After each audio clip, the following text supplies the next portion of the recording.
Okay.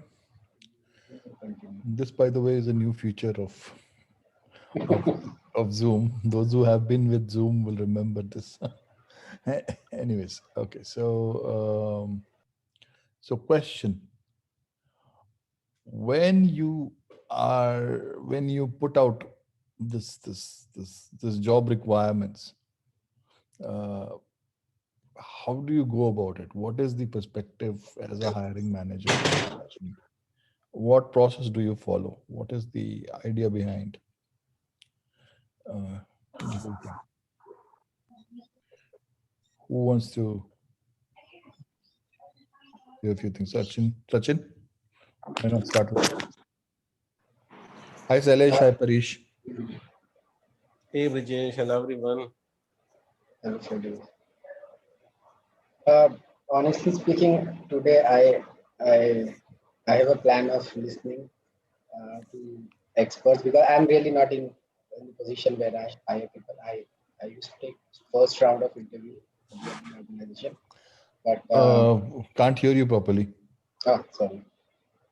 Yeah, so I was saying that my plan is to hear and hear opinions and taking guidance from the people who are actually in hiring position they hire because I do not do that. I sometimes I take first round of interview, but I mean honestly, I'm really want to hear a lot, and I do have some questions that I want to get answers of. So Okay, fair enough. yeah, very that is very important question for me. I mean, I'm very impatient to get the answer of. So maybe I can ask my questions from the discussion start. Yeah. So the question that you have, if I can try and summarize, the question that you have is, uh, what do managers want? Hmm. Is that one of the questions It, that it, you it have? is definitely one of them. Is this. Yeah. So I mean, those who are hiring, how they what do you guys decide? want? Hmm? Those of you who are in hiring, who are hiring currently, or in positions where you do a lot of hiring, what do you want actually is the question. What are you looking for as a hiring manager?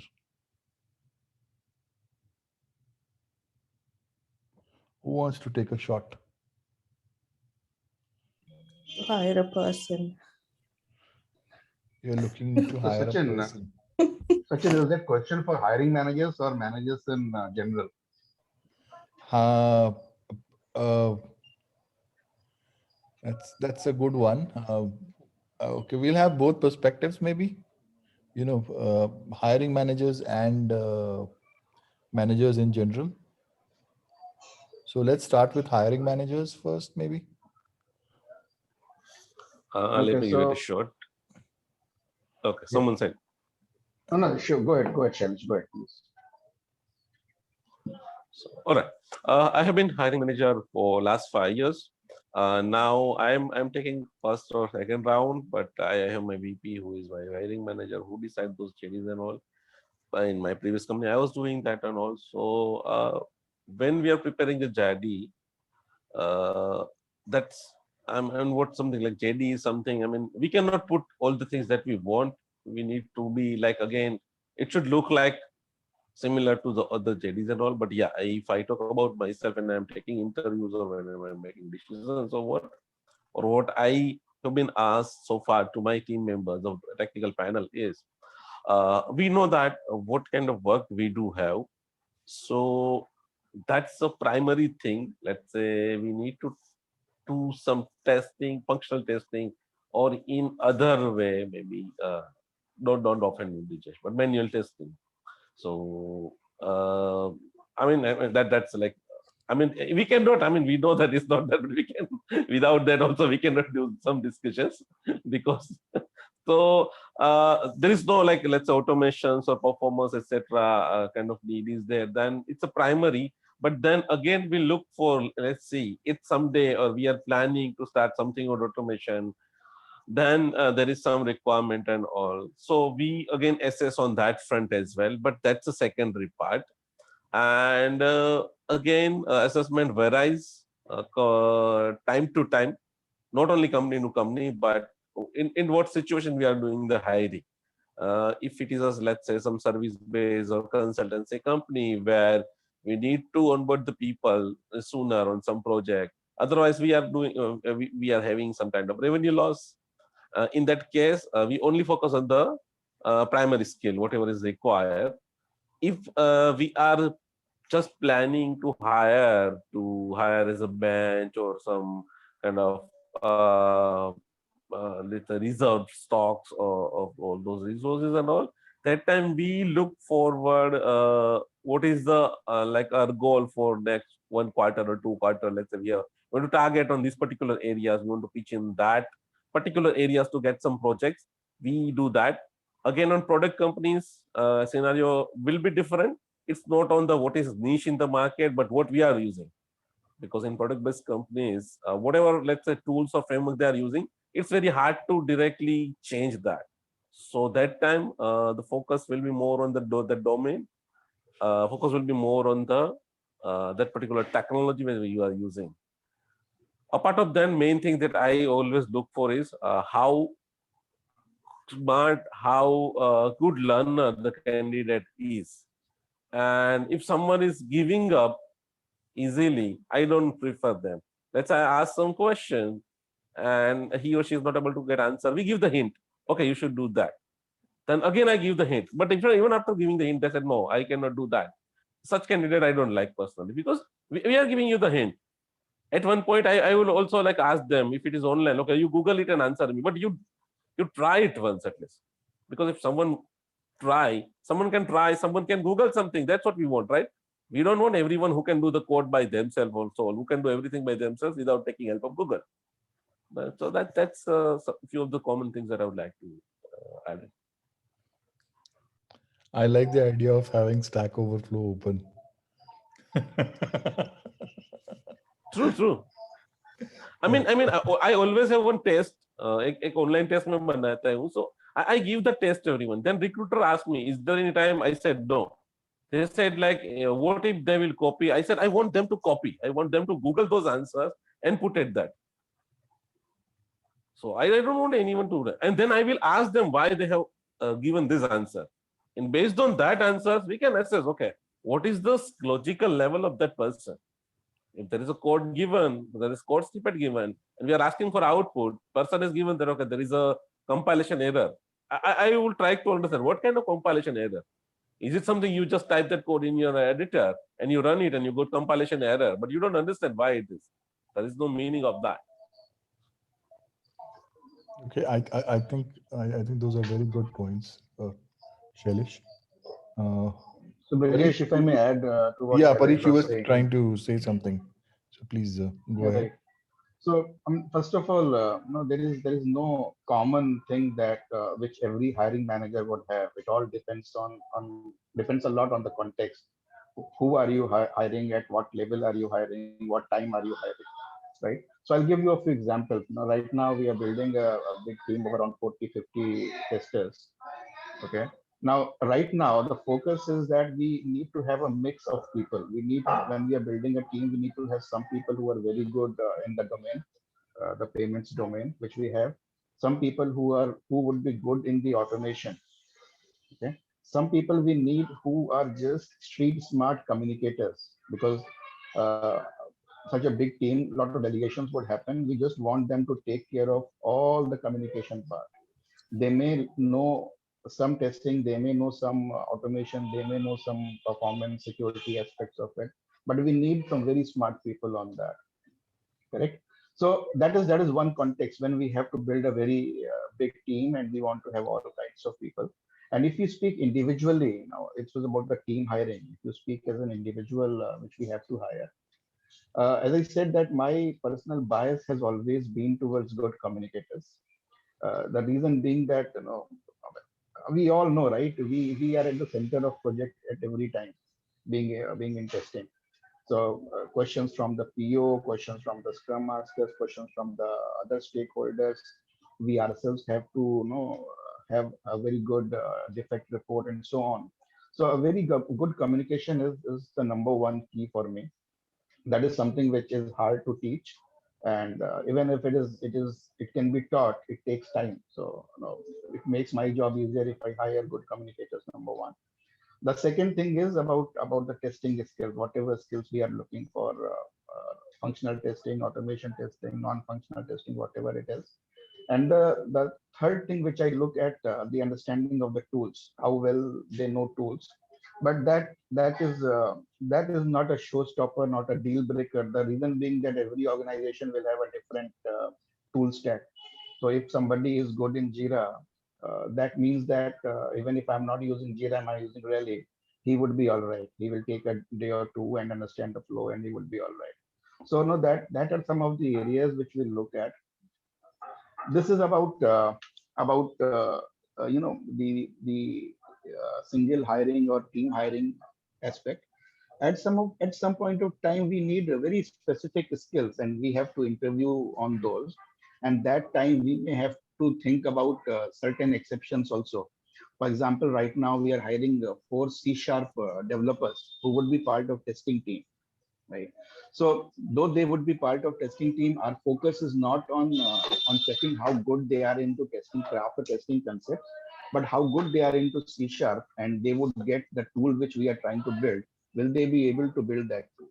So these are the tools we are building for our testing teams themselves. So a kind of a testing platform. Okay. So as I said, that it is all a very context driven thing, which hiring managers have to do. And every hiring manager would have some biases, the kind of people they have seen in their career, the kind of people they have liked, the kind of leads and managers they have. So they would be biased towards that, and there is no harm in that.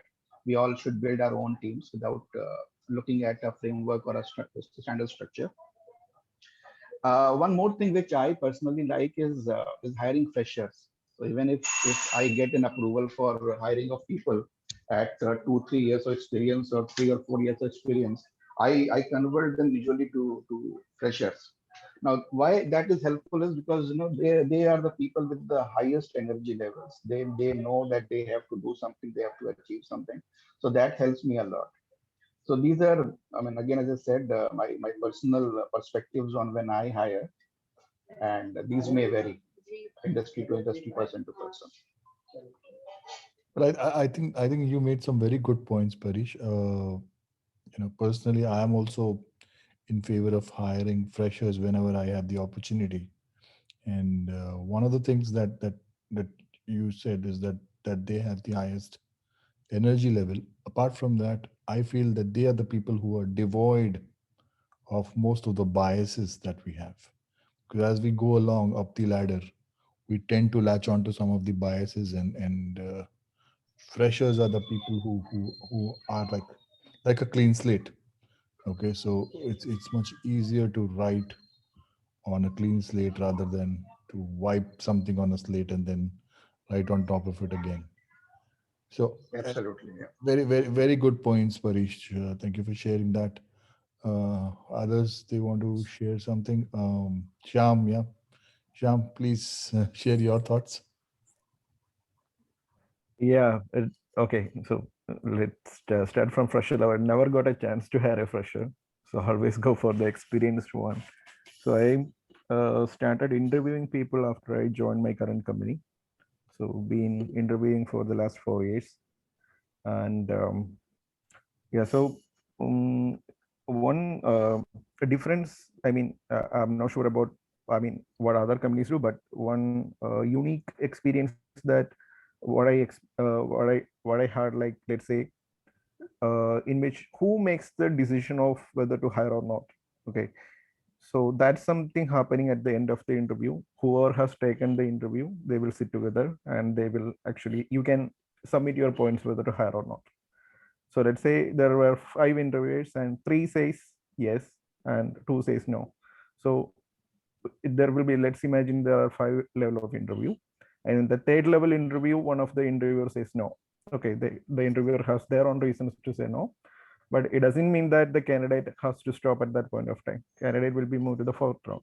So this discussion will be having at the end of all the rounds, and you can put all your points why we need to hire or not. So that's something I found it very useful. So you can see that even though you reject a candidate, you can see this candidate will be working with us in the future. So uh, another one that I really liked about my current interview process is the cultural aspect.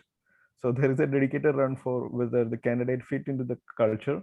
So that part usually taken by the very experienced managers basically. So even though the candidate is very good at having good communication and good technical experience, I have seen people are actually failing at that point of time. So that's also, especially when you have multiple development centers, and if you're hiring a candidate which doesn't have that much fit into the team, that will affect in their team. So that also I have seen. And typically what I could say, like, let's say even if you have the average the technical knowledge, but if you make a good fit and if you have a good communication, if you have the right attitude and you have that uh, power to grasp new learnings and you are willing to learn and adapt, I think it will be okay in most of the time. Yeah. So Sham, I have a follow-up question for you. Yeah. So have you done all your hiring locally in Singapore, or have you had to hire from some other country as well? Yeah, we have For people example, from India. 21 countries. 21 countries. So Yes. that is a very good thing. And maybe Seema can also add a perspective to this one after Yeah. Sham finishes answering. How is it different culturally across different countries? Because I believe that the way we hire here in the Netherlands, in India it won't work. Yeah. Okay? And the way hiring goes on in India, it definitely does not work here in the Netherlands. Okay, the whole interview process, the way Yep. interviews are conducted here versus the way interviews are conducted in India are completely different. Yeah. Because I have been in a situation where, you know, uh, I went into the company. Of course, I did not join that company due to my own personal reasons. But then when I went into the company, the first interview that was taken was by the junior most guys of the team. Okay. They were probably fresh out of college or something like that. Yeah. Okay. And the idea was to see whether, they feel comfortable working with me. What is their opinion? Because when I'm in the team with them, Yeah.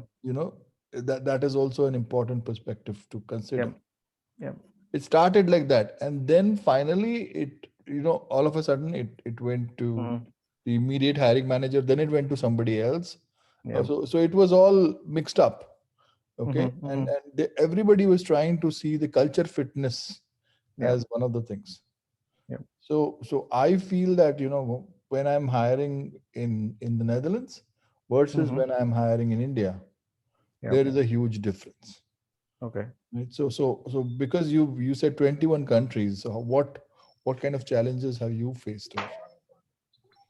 So my hiring mostly, I mean, we have only very small test engineering team. So you do only the interview related to the testing roles, right? So there are only 7 engineers, and it's Taiwan. We had from Vietnam and India, Singapore also. So didn't have that much vast experience in terms of very cultural difference. Basically, if you look at Southeast Asia, having almost same similar culture everyone have. So in terms of that one, I don't have that much difference I could point out. But let's say one thing that I could say, like, let's say, so basically everything start with the what the recruiter makes a call to the candidate. So basically that's the first impression that you are getting about the company, right? I mean, let's say what's happening with the communication with the this recruiter. So you can ask the questions about what's the expectation of this job and whether you feel comfortable about asking questions or getting the information. So I had this experience with one of the lady in Carousel. So she was a recruiter. So I can tell my experience. So I got called from this recruiter, and I felt like it's the first level of technical interview. So she knows has a very good basic idea about testing, about that role. And the questions about the automation also that I'm getting, I felt like she is one of the test engineer. Actually, she actually learns about that particular role. She has very good understanding about what this candidate is supposed to do in the job, and she makes a question out of it. So when you get the candidates from her, right, especially this particular lady, the hiring chances are more than 80%. Okay, so if she filters out the candidates, there is a much high chance that those guys likely to be hired. So also the level of comfortness actually you are getting. So you feel like, okay, I think I'm getting a lot of information about this company from the this particular recruiter, and I feel very safe about it. So I can go ahead with that one. So that's the first level of impression. That's something everyone who's in the team actually hired by this particular uh, lady, and everyone has the same opinion about it. So that's the first part we need to really think about, having the communication with the candidate, or if in case if you're getting rejected, there should be a properly email of why, what's the reason behind why you have rejected. That also should be given. Then usually the next part comes in terms of there is an online assignment that everyone will be given to. Basically it will be like we started with giving an automation assignment, later moved to the coding, multiple choice coding online. So that also having the same, not so much on I mean face together communication happening, right? They can do it at their home. So the next round comes like the technical. There are 2 rounds. So if you look at the other regions also, I think everyone has quite fair understanding about the automation. Basically almost there is not so much difference that I found, like, and yeah, everyone actually would be passing through. The main difference that you could feel comes when it comes to the how you work with the team. Everyone has different experience in their home country. So that's the main part that I could feel the difference in a candidate from various places to various places.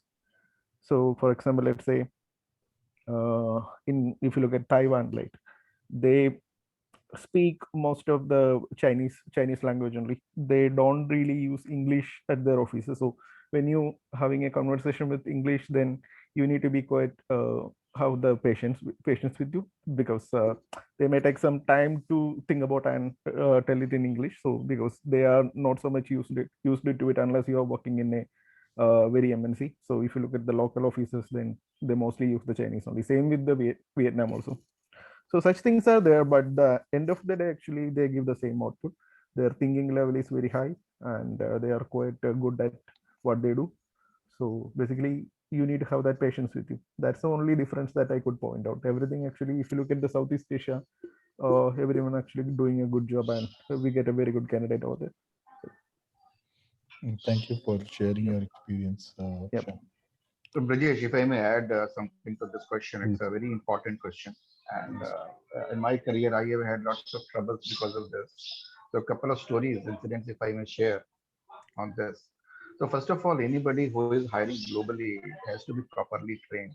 Not everybody would be knowing the culture of different countries, different organizations, different time zones, different language speaking people. So, that is something which we lack in our industry, especially in India. We do not do that. And I, two examples I'll share with you. So during my HSBC days, I observed that some of my team members were taking one hour for interviewing people of experience of 2 3 years, 4 years, 5 years.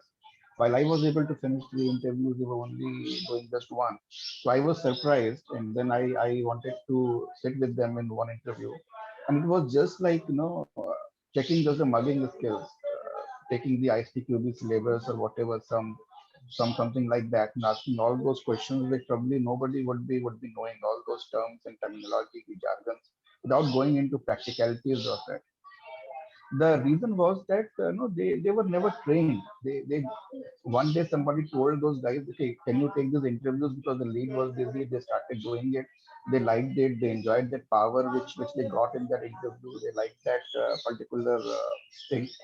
And no, that is how they became like that. 1 hour interview for a 3 years experience was too much of an overkill for me. So no, we went, we sent them on to training. We conducted some trainings for them, and that is how we did. Now, this does not mean that only managers in India have this problem. The other incident I'm talking about is from my Pfizer days. So I was hiring a BA. I got a very good lady from Wipro who was joining us, and then we had the final discussion with some of our US counterparts. So what they did was, and again it was non-intentional. There were 4 people sat on the panel to discuss with that girl who had just 3-4 years experience. And that lady got so intimidated looking at 4 people, very senior people, and the way they start is with their titles. Okay, I'm vice president, I'm director. She was so intimidated she could not answer them very simple questions as well. I was sitting in the interview silently, but I was feeling very bad. I told them to my US counterpart, this is not done. I mean, you cannot just intimidate my people here. You have to understand the culture of other countries also. So, I mean, of course, you were not drilling, but the first impression itself was too much. So they also agreed to that, and no, moving forward, we saw some improvement in the way we all discussed. I said that why don't you sit with me, just sit with me passively in one interview. Let's see how the discussion goes, and second time you can have that. The person would know you, you would know the person, and then we can do that. So the point what I'm saying is that our hiring managers are not trained for good interviewing skills. Number one. Second thing is even more complex is the global hiring managers who are hiring globally. Right, Parish, that was a good example of somebody facing up to some very senior guys, and then this sort of an intimidation happens quite a lot. So one general rule that, if I am in a hiring capacity, that I follow is you don't have to start the conversation by disclosing your title. Okay, it's about knowing the candidate better and giving them a good feel. So the titles can come much later. So you start the conversation, have an icebreaker, talk at a level where the candidate feels comfortable.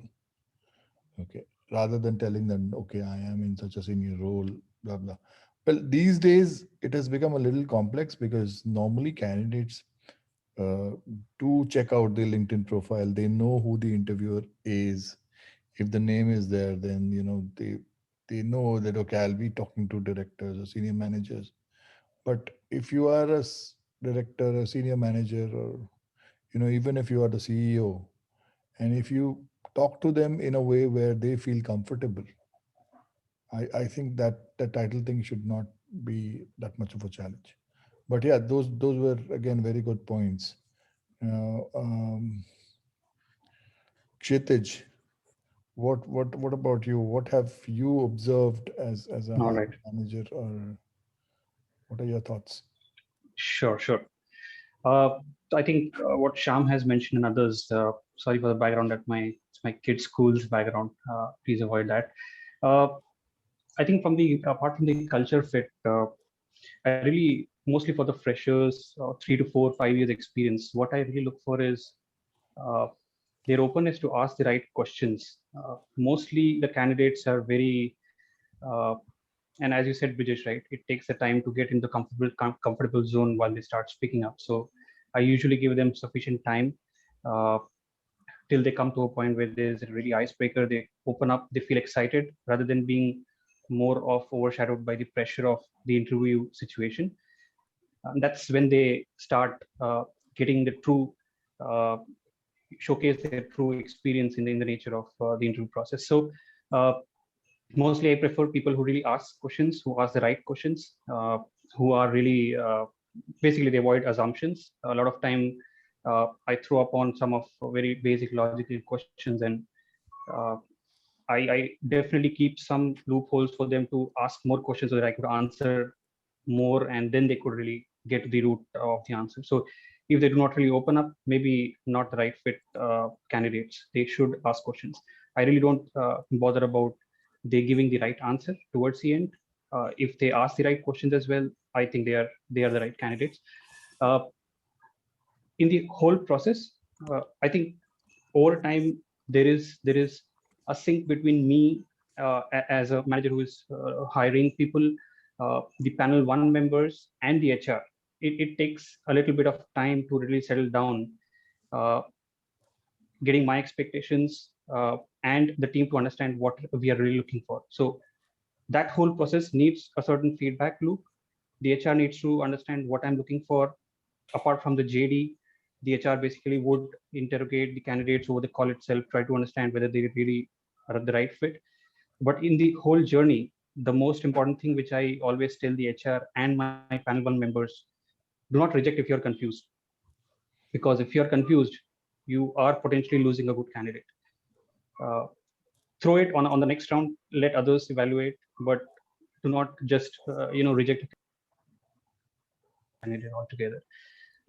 And one very important thing which I feel, I completely avoid generic hiring. When I say generic hiring, mass hirings, we don't know where the team members would land up.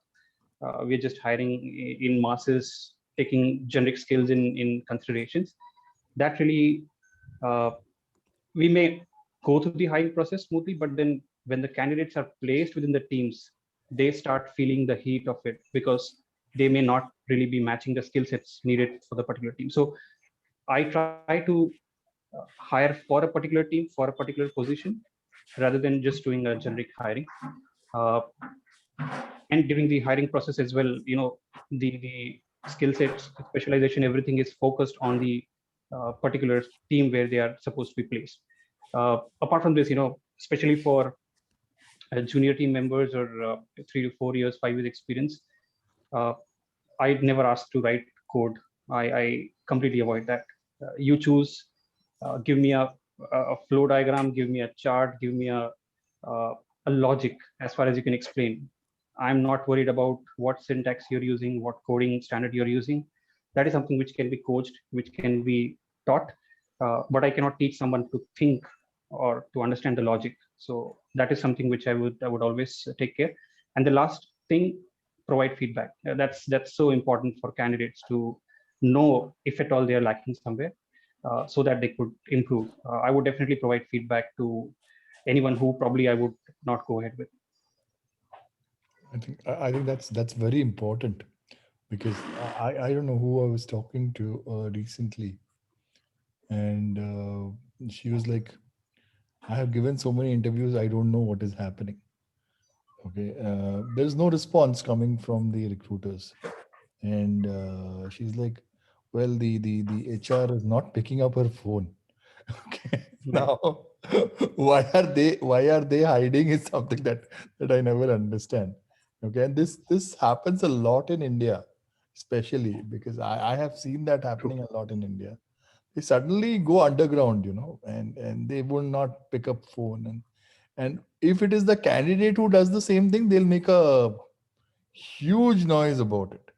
Like, for example, the biggest complaint that the recruiters, especially in India, have is when the candidate just doesn't turn up on the day of the interview, and if they call up, they will give some excuse like, okay, I'm in the hospital, my grandfather is ill, or nowadays it's I'm in the veterinary hospital, my dog is not feeling well. That excuse also comes, but the other side is also equally true. When the recruiters, they just don't want to give any feedback, or they don't just respond. Okay, we'll get back to you, and that's it. There's no getting back. And this answer, we'll get back to you, is like, I don't know how to get rid of this. This just pisses me off. I mean, if you want to really get back now. You are not going to do it later. Well, to that point, it reminded me, and Sham, I did not speak at that point. Okay, so it's a very smart move to have, that kind of a recruiter in your company. So when you need resources, she can do some testing for you. You know, the one Yes. who's technically that sound. Unfortunately, she just moved to LinkedIn now. Oh God. I even asked her, why don't you join the test engineering team? You can work 50% of the time on test engineering, then another 50% on hiring. Yeah, or you could offer her some extra, perks on top of her salary for doing. On a lighter note, I think we will have better quality on LinkedIn. Hopefully. Oh God. Yeah, I agree. LinkedIn, no, I don't get me started on LinkedIn. Normally in the applications that you test, you have to find bugs. On LinkedIn, it's the other way around. You have to find which functionality actually works, because almost every other functionality has a bug. So that's, anyways. There is a very good side chat going on, and one of the funniest thing is Sachin just realized who Shyam is. Shyam, you should be more frequent here, buddy. Yeah. Otherwise, Or I people should will I have should that have a stable hairstyle. No, sorry. they will- You mentioned Abhijit Vaikar and all, then I suddenly, went there. Okay. But I think that is a good point that I wanted to know about it. If you know the candidate, uh, and you said that if you know candidate, you certainly go and hire them Yeah. because you know that they are good fit. Yeah. That is a good. I mean, can you talk more on this? I mean, um, so you know candidate and start finding job in your company, or you know the GD and then you start finding in your context who is a good candidate and he can join. I mean, how it should be.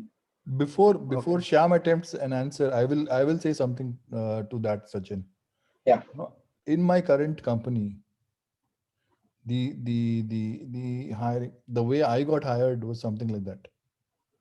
Okay, like people knew me before the actual opportunity came, and when it came, it was like, hey, come It's along, obvious. come along. It's an obvious pick. Okay, so there is no exchanging resumes or not going through that whole process. Yeah, you do it because there is some formality, some procedure needs to be followed, but otherwise it's like, okay, yeah, it's just a check in the box. Yeah, okay, tick tick tick tick tick, done. Okay. Because you already know that, okay, culturally it'll be a good fit. You know the communication, you know the skill, so it becomes much easier for you. And that's been something for me as well. I mean, I also tend to go like that. I am biased towards people who, but yeah, obviously it doesn't mean that that is my ultimate choice. There are obviously people who can be better. So if there is an opportunity where I can interview, I certainly do interview people. But yeah, there is I this think that soft corner, I, if I may yeah, use that word. I believe the attitude is a very important factor. And if you know a person, you know his attitude, you know his approach, you know his zeal to learn. So even though if he's lacking in one of the skill that you required, but you have confidence that I know this guy and he will definitely go and get that skill within some week or some month, or maybe he can just refresh things and things. So I think Yeah, that's a good point to have a soft corner for known people. yeah. Shyam, your perspective, your thought. Why did you choose Abhijit and Priyank? I'm Okay. taking names, but Okay, so let's say if you have an opening in your team, before you publish it, you know that, okay, it's there, so you can hire someone. And even the recruiter will be preferring you to do refer someone even before they need to publish it, because that will reduce their job effort, right? I mean, that's what everyone wants. So they trust you in terms of when you bring someone in your team, it means that the entire team, or you believe that this person will do the good job. So that's what all the trust factor comes in, right? So sometimes, let's say you check with the person, but many of the time, let's say that person won't be available because they might be in a good position. They don't want to switch the job, or then only we just check with everyone in the team whether you would like to refer any friend. If not, then only we will go for publishing it on the career page. Then again, okay, let me check this Abhi's case. Okay, so I knew Abhi on LinkedIn. I haven't met him personally during, but we have been following, and I used to chat him on LinkedIn, and I used to follow his posts. Also, he has, okay, you were there, right, on his first when he delivered the first talk. So I knew that what he's up to and what he's capable of. Then I pinged him, okay, would you like to join? We have a opening. Would you like to come to Singapore? And he was okay with, and he got hired. So it's simple as that is. So you know that when you're referring, I have referred only 2 people, and both guys got selected in Carousel. So Priyank case was like, okay, Priyank, okay, we had an opening earlier, and Priyank would like to join, but he couldn't join before 3 years. Okay, because his kid was in school, so he didn't want to move to Singapore at that point of time. So he rejected the offer 3 years ago. And we had another opening in Bangalore. So we have been interviewing, and we have rejected around 10-15 people. Then it was keep on going. Then I checked with Priyanka, this time you don't need to come to Singapore. We have you can be at your home. So this is going to be working from home at least for 1.5 years. Would you like to join? He was like, yeah, of course, yes. Then he already rejected the offer. So I told my manager, okay, this is the guy. He was there till the last round, and he rejected the offer. We can cut down all the interviews, send him direct to the final interview. Okay, so he's been directly sent to the final co-founders round. So direct round with the co-founders, and he signed the offer within 1 week. So that's what happened with Prague. So basically, both 2 cases, what I could see that I know very much that I won't having any regret in hiring both of them. I know that both will be a good asset to the team. So I am 100% confident in that. So we just go ahead with that. I think if you look at the future also, so things will be changing. So your next job should be comes with your peers rather than you apply on any other job site. So Exactly. you should be getting your job. I mean, just like without any interview, you should be capable of doing that one. You should show that what you are capable of. So contribute more, recognize people. Once people start recognize you and people understand what kind of what you do, you get hired without any resume. Exactly. And what that makes me think is how important building your network is. Yep. You know, we often talk about, okay, networking, and this is exactly what it is. Okay, you gave Abhi's example. I mean, you know, I hadn't met him till the 2017 conference. I met him only on LinkedIn, and we used to interact. And 2017 at the conference in Pune is where we met, and I was like stunned by his knowledge and what he was, and you, of course, he's working with you, so you know how good a guy is. So that obviously helps a lot. So uh, we don't pay that much attention. We say, okay, LinkedIn, it's just an app, and we go there, we put some comment, we like a post, we just react to it. Until and unless you build your network, and by that what I mean is, quite often there are these connection requests which come in, and the first question that comes in is, do you have a job for me?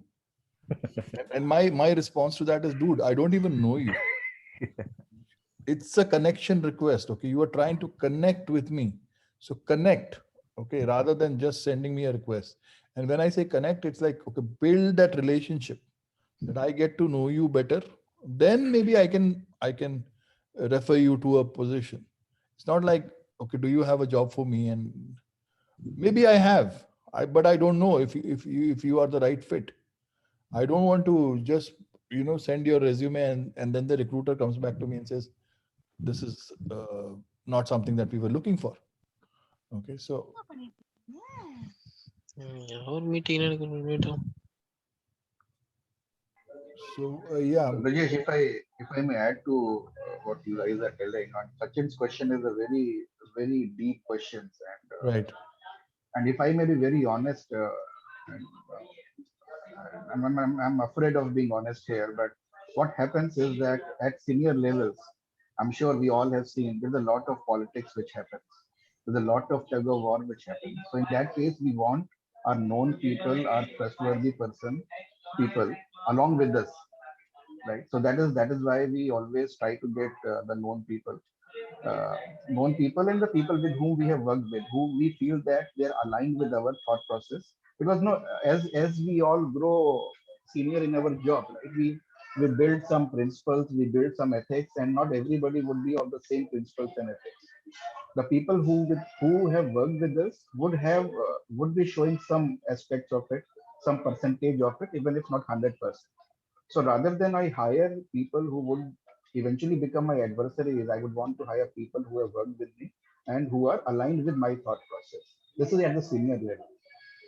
Now at a mid senior level or junior level, now if my team member nominates somebody or refers somebody, I usually hire them, okay, with least interviews.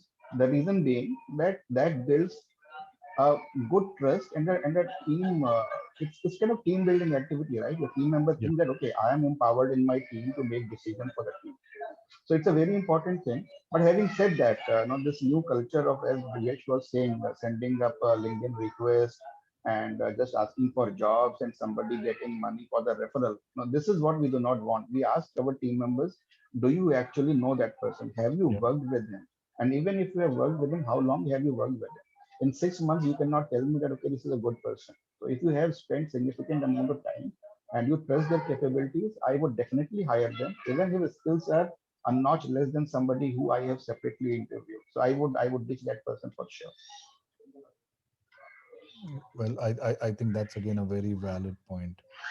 And if I'm looking at the chat, Seema also says that her last and the next are both without interview. So, yeah, you want to be in that So situation.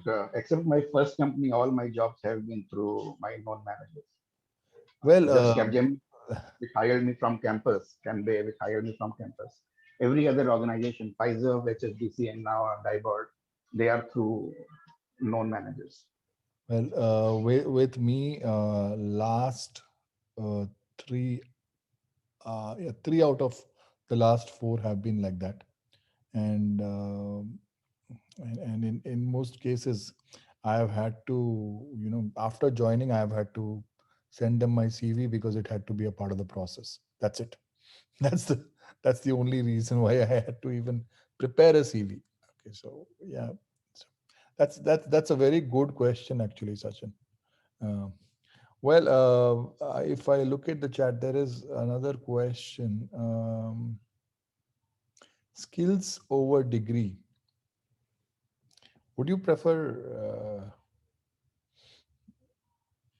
somebody with good skills, or would you prefer somebody with great degrees? Degree with 4.0 GPA. Probably, yes. Probably a university topper, So, Yeah. so what is the general preference that you as managers have? I think only at the entry level these are considered Subbu here. But I think once you get some experience and you acquire some unique skills, I think companies doesn't look for whatever the background belongs to tier one colleges or tier two, whatever it might be. I see like B Pharmacy guys or some other BSc guys are performing exceptionally well with someone hired from BITS or no triple IT colleges. So initially they might be studied, they took that path, but once they got some opportunity into the job, they learned, they acquired lot many skills, and they're performing exceptionally well. I have seen such candidates in my team. I think like initially for a 2 3 years or hardly below 5 years, this degree, like which institute you belong, what kind of course you have done. I think that is matter. After that, I don't see like it's considered a lot. Only skills are mattered at a point of time.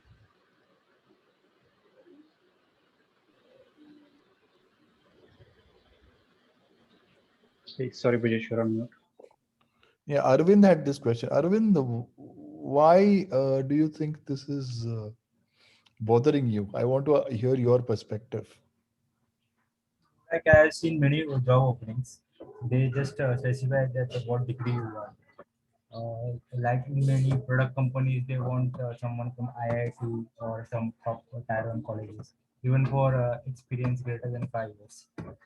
So like I've not only in IT but in other sectors also I've seen this. Like people are just preferring degree and not selecting candidate based on the skill set. So I maybe I'm not sure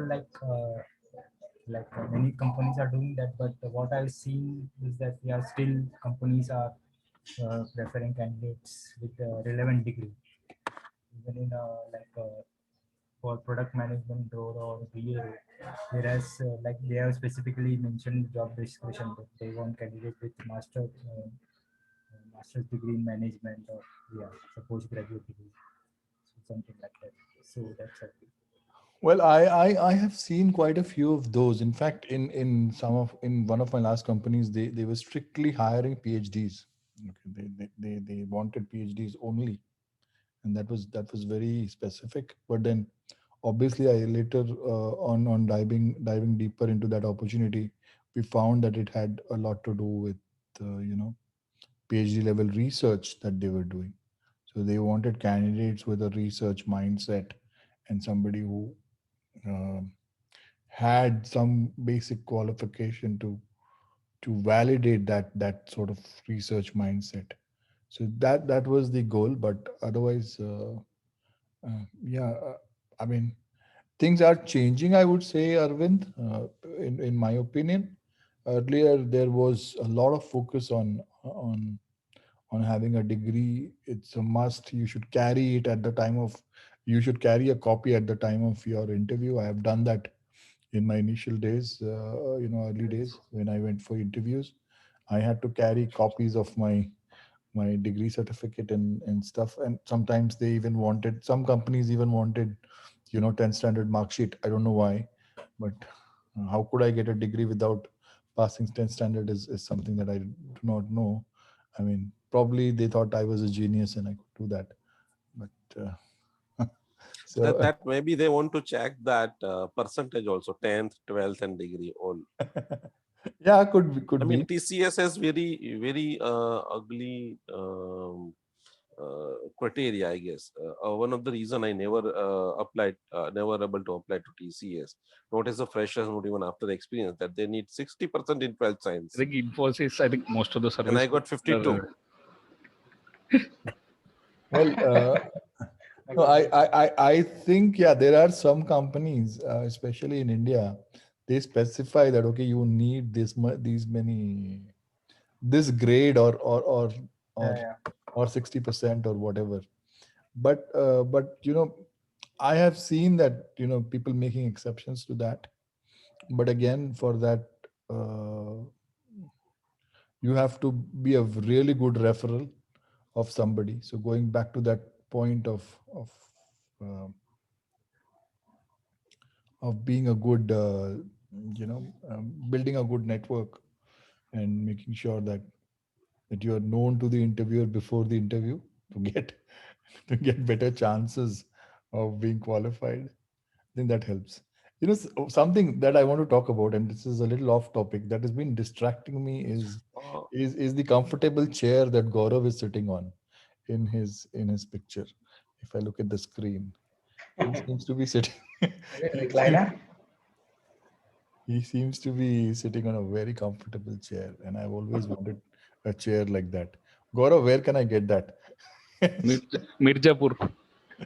Mirzapur. Kalin Bhaiya. Oh, yeah. It was an ice cream cafe in Saibura Burga. Oh, yes. Yeah. I've been. Oh, when when ice cream cafes have chairs like this or seats like this, you really want to, you really want to sit there and. Anyways, going back to the discussion.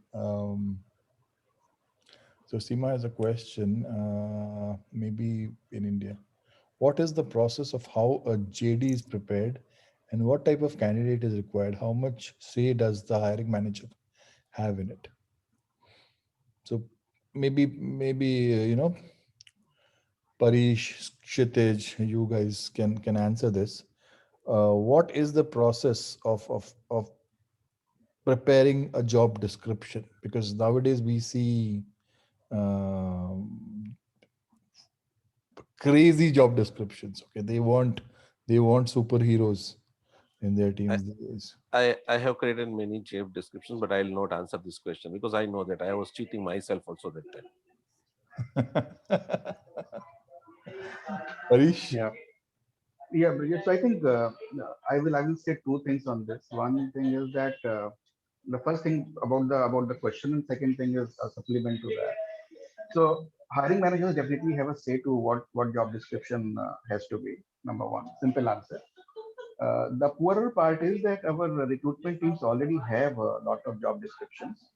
So what sometimes happens is if I say I want to hire a test engineer with 3 to 5 years experience, they do not come back to me to refine their job description, whatever they have previously with the previous manager or somebody who made it 5 years back. They just circulate that, which is incorrect.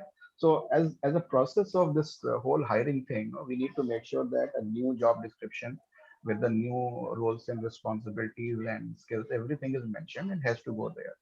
So hiring manager definitely has a say. So right now, every time we are hiring, we are creating a new job description. Some managers, they want to have a reference. So we send them the old one that they can refer this and update it as per the new requirements. Some use it, the previous one only because they believe that 90-95% things are same. Why spend effort on changing 5% of the thing? But some people, some good managers, they completely rehaul that job description.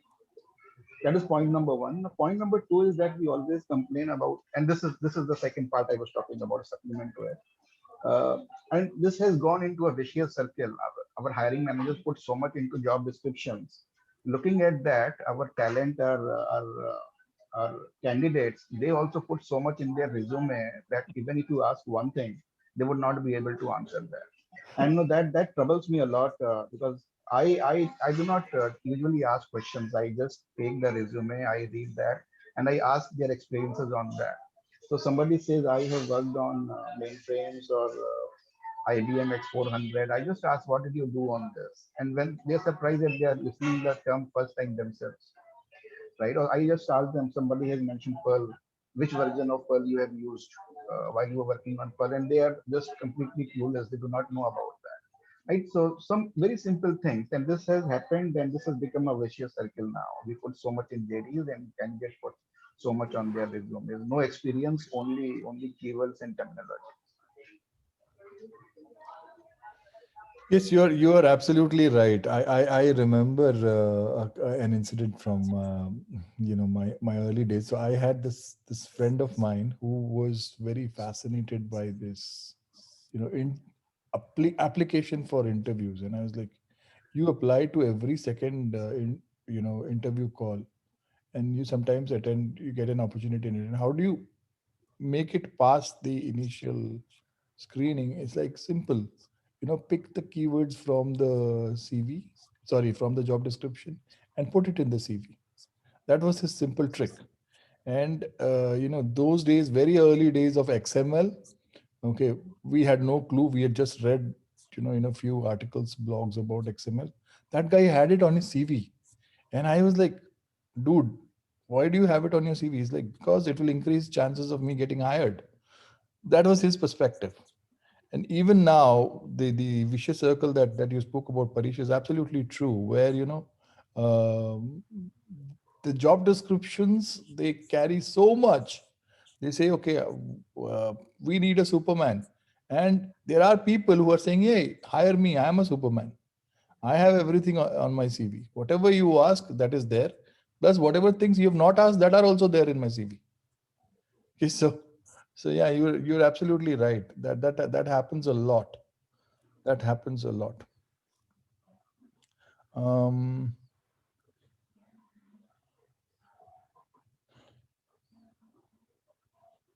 Yeah, you're talking about that example of Kubernetes, right, Sachin? Where 14 years experience on Kubernetes. 14 years experience. Happens. They wanted somebody with 14 years experience. That was such a big blooper. This kind of JDs there. Yeah. Immediate joiner. These days, we're seeing requirement for Cypress like 5+, 8+ on Yeah. Cypress. Cypress is now Yeah, big white Cypress element. is, yeah, they need 8 years of experience with Cypress. Even a Selenium, I have seen something like that few years ago. I think 10 years ago. Then they have put it like Selenium. We need 10 years experience. That is on WebDriver. Just after 1 year, WebDriver has been introduced. We need candidate with 10 years of 5 years of experience with Selenium WebDriver. When I have interviewed some candidate who said that they have started working in WebDriver in 2007. In 2007. Oh wow. Doesn't that So I said it was RC. So no, it was WebDriver. I started in 2007. I mean, they have just copied resume and just put WebDriver in each of the project, even the project they have worked in 2007. Now, when I asked, I pointed out that, and they cannot say they have made a mistake. So they stick on that point only. Then I have to be very much patient, humble, and said that, dude, WebDriver was not there in 2007. You might have made a mistake. You should accept that. Yeah. Seema, you were saying something. that just tells me that there's lack of or attention to detail from the hiring manager, the testing manager himself or herself, without even thinking they're creating job descriptions or having any involvement in it. They themselves are not clear of what kind of person or personality they want in their team. Yeah. Well, one of Is the it really worth joining that team then? exactly one of the key things is that people forget that it is a job description. It should describe the actual job and not have skills of Bahubali and Bahubali could do everything, but but do you really need one in your team is a big question to be asked. Well, I was asking that question because when I write job description, that it goes through a lot of loops of being reviewed, not just by me, but by the team members who are working in the team, because that's the future of who they will be working with. It also goes through to the people and talent team or the HR team, because they then look at smaller details about the company. It goes through to my bosses because they have to know what kind of team I'm hiring. So it goes through a lot of loops, and every little thing gets questioned. I mean, we question everything about, is the degree really needed to do this job, or is this tool absolutely necessary to do this job, or is this experience really required? How would it make a difference if you didn't have this? Is this absolutely essential skill, or is it a desired skill? How would it make a difference? We question everything, and then comes a job description. So sometimes when I mainly India I asked is because many job descriptions that lately have been shared in TTC channel that I've been seeing are it's like you said, Bahubali needed, what someone needed right tomorrow. Amazing degree is needed, IIT preferred, all tools, all experience needed. I don't know where you get these candidates from, but yeah, that's why I was just wondering, where does this come from?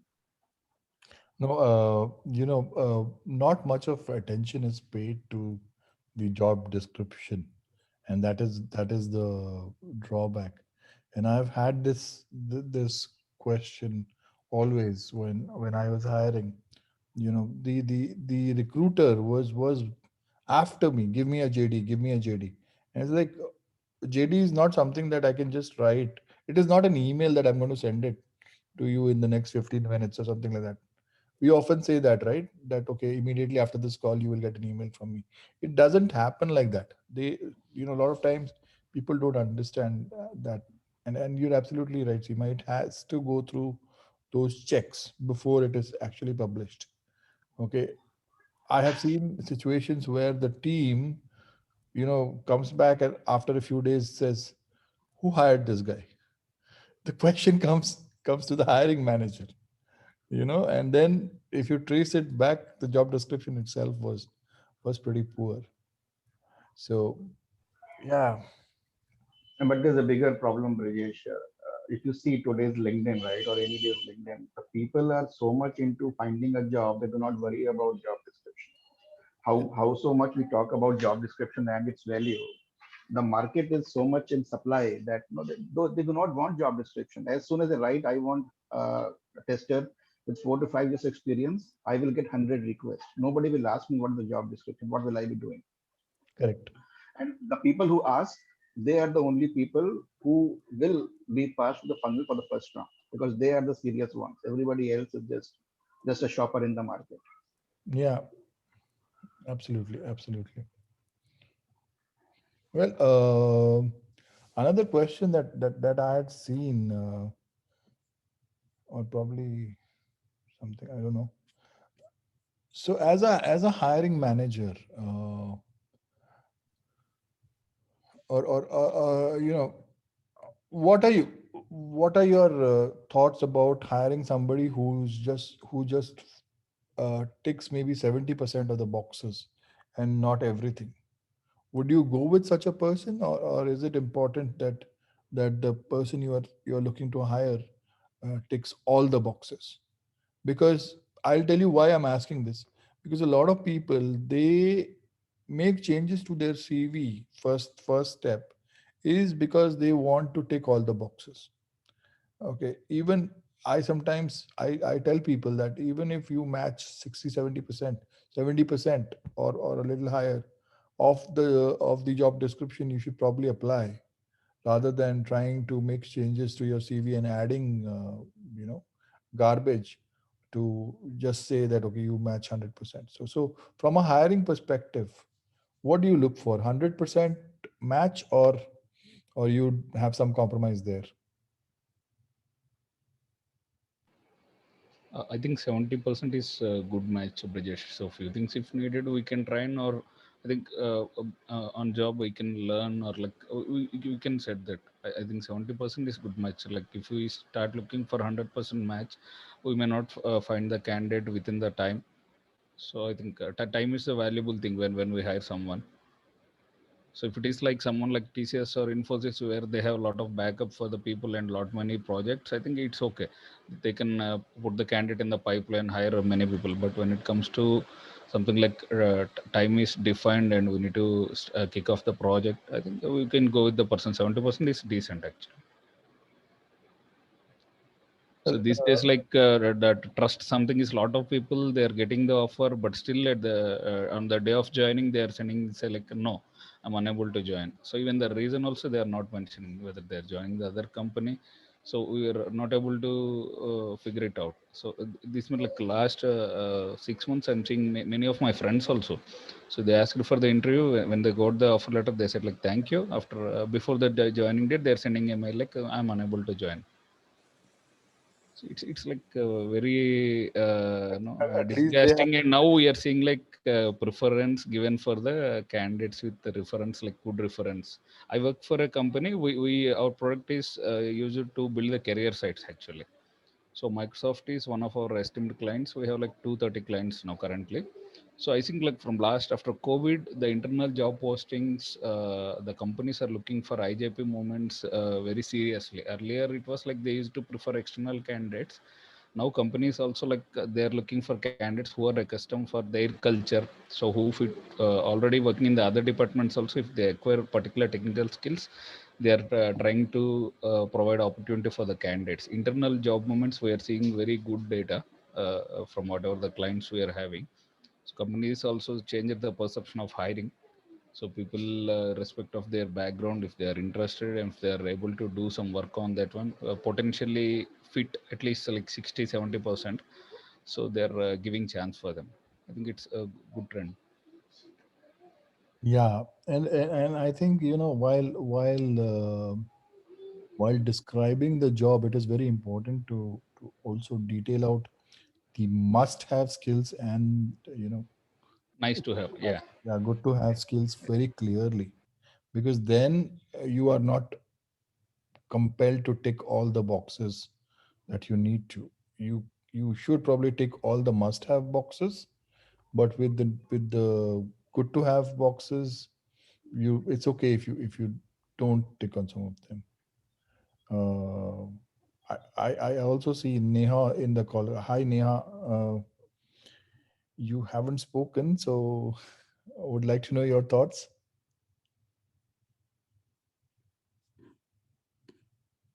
Neha, okay.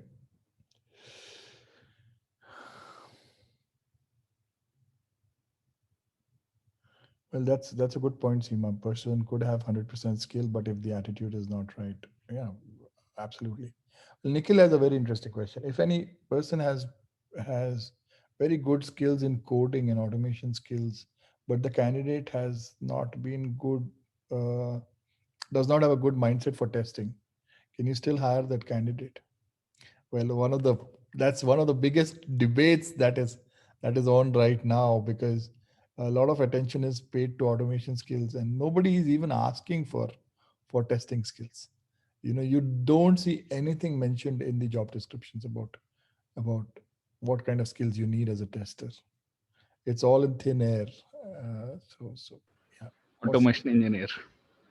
It goes back to the job description issue that we spoke about earlier, right? Where it's just a copy paste or. Yeah. I believe everyone should have one dedicated round for exploratory testing. What Yeah, candidate I wanna mean, do? absolutely right, Sham. I mean, make the guy test something. Yeah. You know, ask them to before the interview, give them some homework. You know, I like the way they do it at. I believe they do it at Mulya, where uh, they're supposed to test something beforehand and come to the interview with the test report and then discuss that, how they have tested, what is the mindset, what is the approach. I think that's a very good idea. Okay, or make them test something. I mean, take We some do time. that as well. Uh, and yeah, there's no right or wrong question. I just want to understand their mindset. Yes, absolutely. I mean, What made you think like this? Why did you consider this? Why did you not consider that? Would you consider something if they've missed? And that kind of questions then just shows what kind, even their attitude towards learning, towards questioning, towards just accepting anything that's been given. So there's a lot that you can understand about the person from that. I mean, absolutely. one of my favorite questions I asked you everyone is, how do you test a pen? I mean, I get different answers from different. I mean, there is no perfect answer, but that makes the candidate to think about, okay, what's your requirements? How can I really test a pen? Maybe if you haven't heard of that question before, this is the first time that you think, how can I test? I can really test a pen. Actually, quite fascinating to see different perspective of the candidate, because candidate might have thought about, okay, this guy going to ask me about automation question, but even if it is related to automation, maybe I just put this question as the first question in my round of interview. So how do you test a pen? Yeah. It's quite fun. Yeah, and if you've gone through James Buck's model HTSM, so one of the things that he speaks about is claims testing. That is, people make so many claims with the product that it can do this. How do you validate that claim? So one of my favorite questions is, if there is a bottle that is kept in the room and it says 500 ml, how do you make sure that its capacity is only 500 ml and not more or not less? How do you test it? Okay, and I get such wonderful, amazing answers to that question every single time. Again, I cannot say that there is a fixed correct answer to that question, but it is really interesting to see how people are thinking. So you can, of course, during the interview process, be creative in the way you ask those questions, testing related, checking the mindset, checking the attitude, checking. So yeah, critical thinking we talk about. There are different ways in which you can actually do it. Okay. But then nobody cares about that. Especially, I feel so bad when I see job descriptions not even talking about testing. They at least talk something, that the person should be a good tester. At least say that line. I mean, it's all about, okay, Java, Selenium, uh, I don't know what not. I mean, these days they ask for so many other tools, and if you One, so- right, go ahead, Seema. one other thing I also look out for is when you ask questions about your resume, they say, I've worked on this project, I've done this, and I've done this automation, all good. And then you ask about how would you make the process better, or what would you have done differently. Many times it's not the candidates, it's not something that they brought. They might be the only tester in the team, or they might have been asked to follow a process, and that's the only process that they had to follow, or only style of writing that they had to do. Fair enough. So the question then is, if you were allowed to make a change and you had to put your stamp on it, what would you do? Most often, I don't even get an answer for that. Like, I'll just do what I'm told. That is a little bummer for me. I mean, I would want an answer there at any level. How would you do it differently, or what would you do to improve this in the project that you're working? So you know everything about the project. You've been involved in it. So that's something I try and question a lot. Yeah, and another thing, just to add to what Seema, what you're saying is for me, when I'm hiring somebody who is experienced, especially 5, 6, 7 years, that range, and when people say that they don't know much about the business that they're catering to, that also bothers me a lot. They don't know what the product is meant for, that they are testing. They don't have clarity. They just do what they are being told. They just look at the requirements, write some test cases, execute, pass, yay, we are done. Okay. I mean, there are people like that who don't pay attention to those things. They don't ask questions. Okay, what is it? What if a new feature is being built? They don't ask, why is this feature there? What is the use? What problem is it going to solve? I mean, that's very sad. Well, there is a very interesting question from Sailesh, and Sailesh is asking, how do you convince a fresher to join as a tester? Sham is already shaking his head. That is a tough one, actually, because in the colleges, especially if I look at colleges in India, based on my very recent conversations with some of the final year students of colleges, especially in the state of Maharashtra, where there are like so many colleges. There are more colleges than cities, I believe, in Maharashtra. So one of the things is they have this thing. Okay, I want to join the IT industry and I want to be a developer. Okay, why? Because developers, they earn a lot. Number one, development is cool because they build something. Testing, who does testing? Anybody can do testing. These are the kind of things that they are already ingrained with, and they I find it very difficult to talk to them, and then convincing them is a tough thing. Yeah. Yeah, but I would like to add one more thing. Yeah, I have also seen people, who think that testing is a very easy job, and that's why they want to, start as a tester. So it's difficult to even, make them realize them as well that no, testing is not an easy job. That's also a challenge. It's not that much, but yeah, it's still there. Yeah. Oh, testing is Most of the time when whatever freshers interview I have taken, who actually come for a testing interview, not in the college campus, but to the directly the company. And when I ask one question to them, why testing? You have done BTech, you have done BE, you have done masters in computer application, MCA, MSc, or whatever, some degree of computer science or IT. Why testing? And the common reply, I don't like development. The same, or if that question I asked to anyone with 2-3 year experience per person, that why you choose testing? He said, I don't like development. Okay, then my next question, why you are as automation aspirant? If you don't like development, you are again going to development. Well, no, that is easy. It's not a development, that is easy development.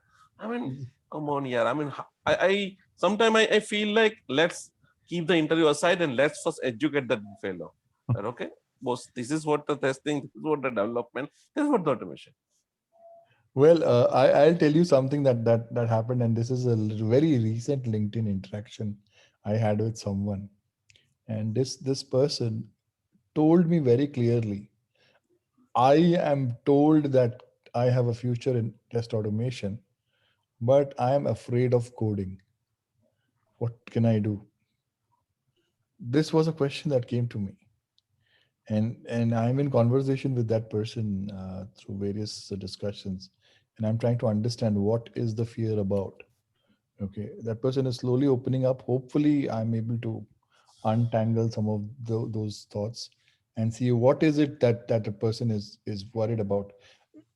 I, from what I suspect, based on the last few conversations or last few chats that I've had, is that there is a fear of failure.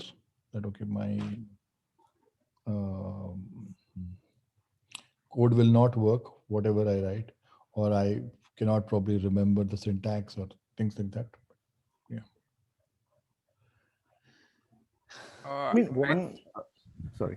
Yeah, go yeah, ahead, Faith.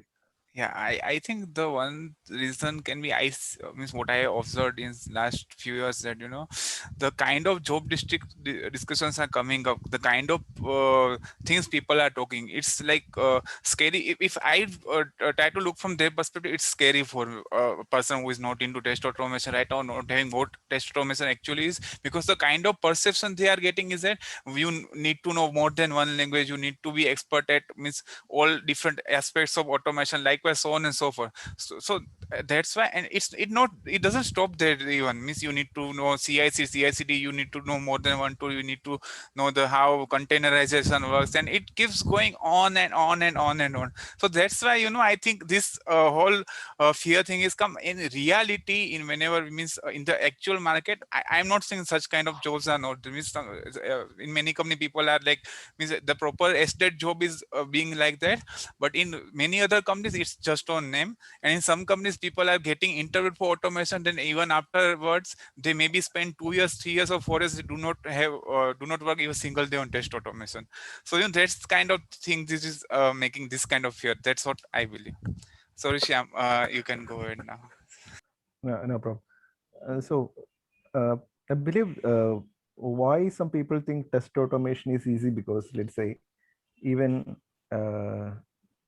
even if when I started automation, I had put 0 object-oriented concepts in my code. Okay, because I didn't have a mentor and I didn't have anyone to say that okay, we need to do in another way. So if you look at my old code, it's just like applying one single big file which contains all the test automation code. I'm declaring everything into that single file and it works. Basically, the automation runs code, it working fine. It fine. Maybe all the browsers is opening, blah, blah, blah, it doing it out of job. But there was no one at point of time in my team to point out that, let's say, okay, you can do it in a different way. Maybe you should apply some object-oriented principle to make it more maintainable. So it was not there. So I believed that whatever I am doing is right because I didn't have a mentor. Another story that I want to share, like when I joined Cognizant. So I joined in this team. So I was assigned for some test automation that team.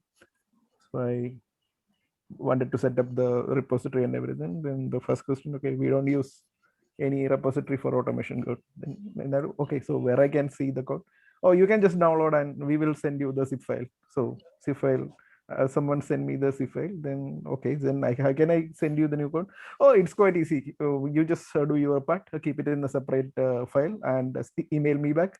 Then I will merge it together in my locker. Then how the development team is doing this one? Oh, they have the repository. Why can't they just use it? No, team doesn't have budget for another team. What? I mean, okay, just forget about repository. Then there are no code review happening. There are no compilation check. There is nothing. The only thing the team actually look in it, how many tests has been added. Yeah. So when the manager presents this to the higher officials, then the only thing want to point out, hey, my team has test automation and we have automated this number of test cases. Nobody give a shit about what really, how people are using it and what's the outcome is nothing. The only thing they want to highlight is like, yeah, we have test automation. Oh, So that is that is a huge problem, and that Shyam exists even now. I can tell you this. Okay. In a lot of companies, it's still happening this way. Well, Arvind, I think we are over time, but I'll take this last question, and that comes from Arvind. Testing education should be a part of computer science degree. How much focus should be put on testing on degree level? Well, for now, I looked at the Mumbai University curriculum for computer science when I was there in India in 2019. And I was shocked because testing was a subject only in the 8th semester, and it was an elective. Okay, so you could choose, you could, deselect testing as an option. So that is the sad state. Yeah, of course, they talk about there is a subject, software engineering, and their reference book is Software Engineering by Roger Pressman, and where they are talking about black box, white box testing, and those things. That has one chapter on testing. Correct. Yeah, that's it. Okay, and So I think, Bridget, the point is, even if it is elective against AI, ML, data sciences, right? So the chances of people choosing it is very, very less. So that doesn't solve the purpose. And the question asked earlier about the freshers not choosing testing is linked to this question, because we do not know about testing, what happens in testing. It has never shown to us to be a lucrative job, right? And it is more of a psychological problem if you see the number of developers versus number of testers, the number of senior managers in development versus number of senior managers in testing, the CEOs coming from the development side versus testing side, the CTOs coming from what side. So it is an all-round problem, top to bottom, bottom to top, and that is what it has gone into a circle now. So, Parish, what can be a solution to that? Well, there are a few things which me and some of my colleagues were doing, and this is very, very local to Pune. There are some colleges with whom we are kind of adjunct faculties. So we go there and we talk about testing only. So testing, and we tell how testing is good, and when it is combined with AI and ML and Agile, how effective it can become. But that is a very, very short thing which we are doing. Long back, I had started a company around 10, 12 years back, where some of us were trying to reach out to these colleges which were known to us. And we were trying to look at the syllabus and add something, but that was more to gain money rather than doing something of service. So, and I think that is why it has the bad fate of stopping there. But yes, I mean, there is no solution, Brajesh. Solution in the sense that there is nothing much we can do, right? Unless it comes from the colleges, it comes from the education system that, okay, testing is very important and how it has been happening so far. Then only our students, our freshers would have a life for it. And I'm to be very honest, even I did not want to come into testing. When I joined Canbay, I joined testing only because I wanted to come to Pune from Hyderabad. That is it. And the testing job was in Pune with Morgan Stanley. Otherwise, I was a Perl developer. I wanted to build a career in Perl development. Thank God for you. Nobody was there to guide us that time. And no, this happens today also, right? And I think the condition is improving. If you see Glassdoor and other sites which are now publishing salaries, etc., I'm not sure how correct they are, but the gap is decreasing, and that is a good sign. People are now thinking that it is equally paying thing. So no, those kind of things are good, and people like you and community builders.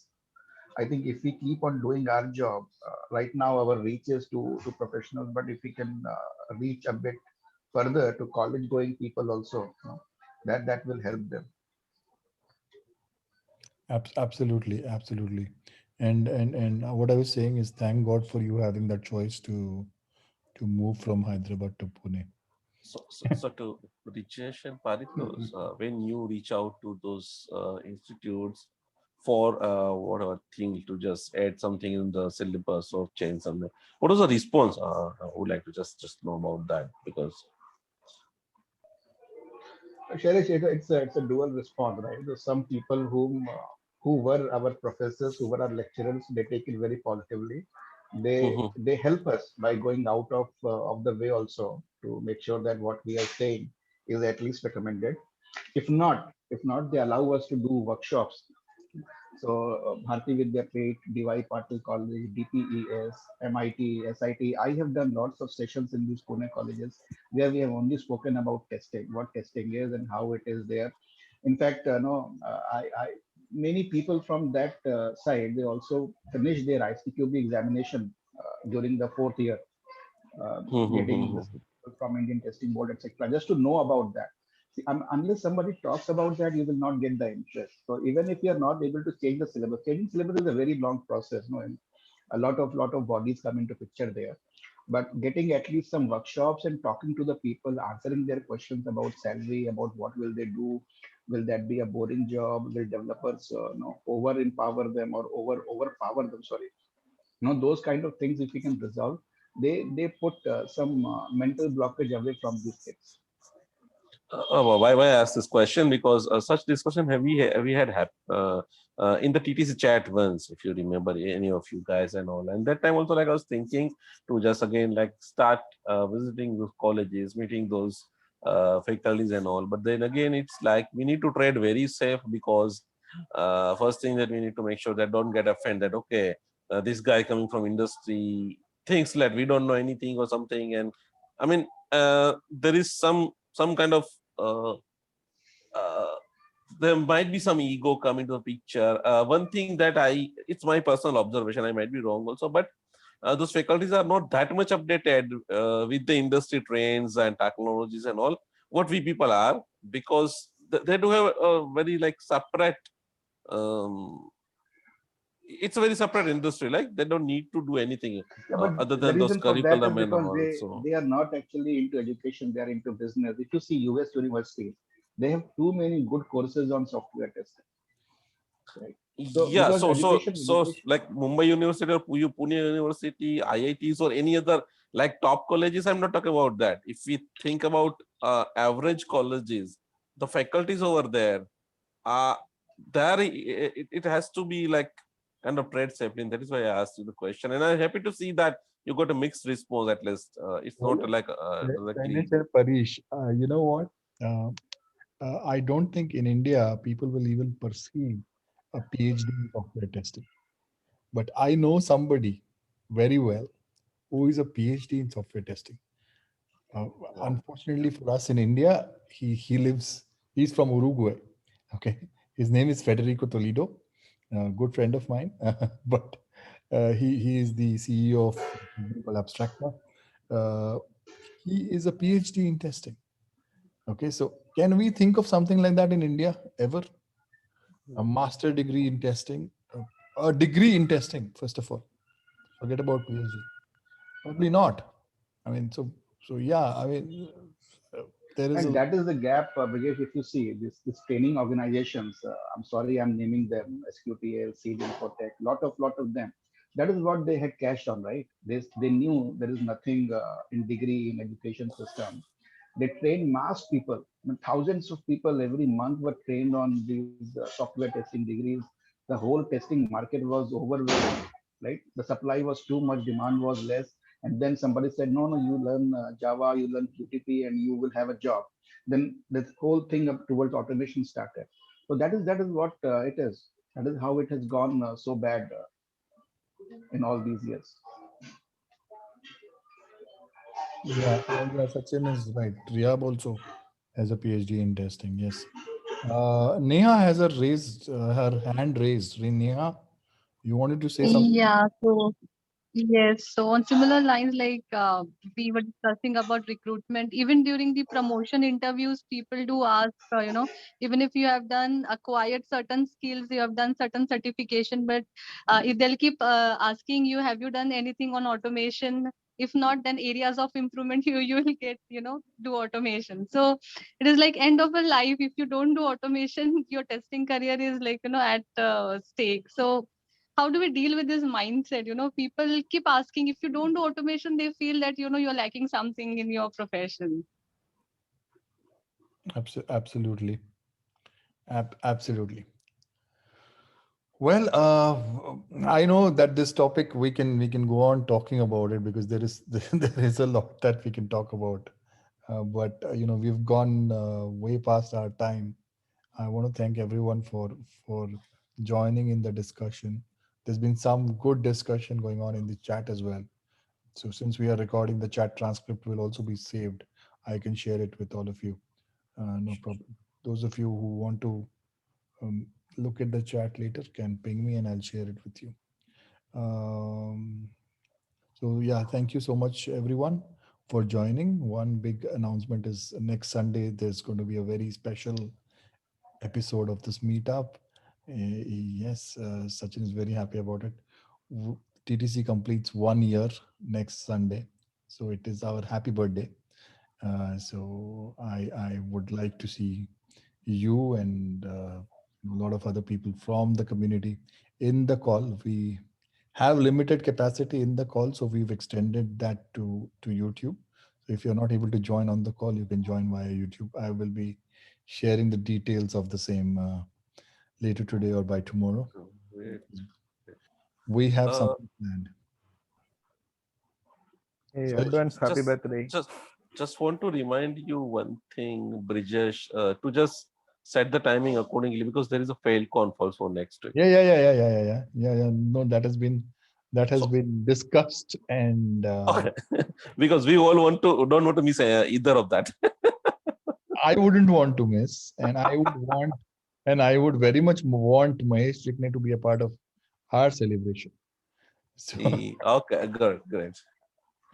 so yeah, so no, that discussion has happened. Obviously, we were trying to see when we want to do this, but we've had the conversation. Fortunately, we can have the call at the same time so that we don't overlap with FailConf because FailConf it starts in the afternoon. Afternoon. I think 2 p.m. IST. 2 p.m. IST. Yeah. So we have plenty of time, but obviously we'll not take all the time before that. So yeah, we will have it at the same time, 11 a.m. IST, and we look forward to having you guys and having some fun. All right. Great. Thanks. Thank you, everyone. Thank you, everyone. Yeah. Bye. Enjoy your Sunday. Hey, thank you. Bye-bye. Thank you. Bye. See you. Bye bye. Bye bye. Thank you. Bye.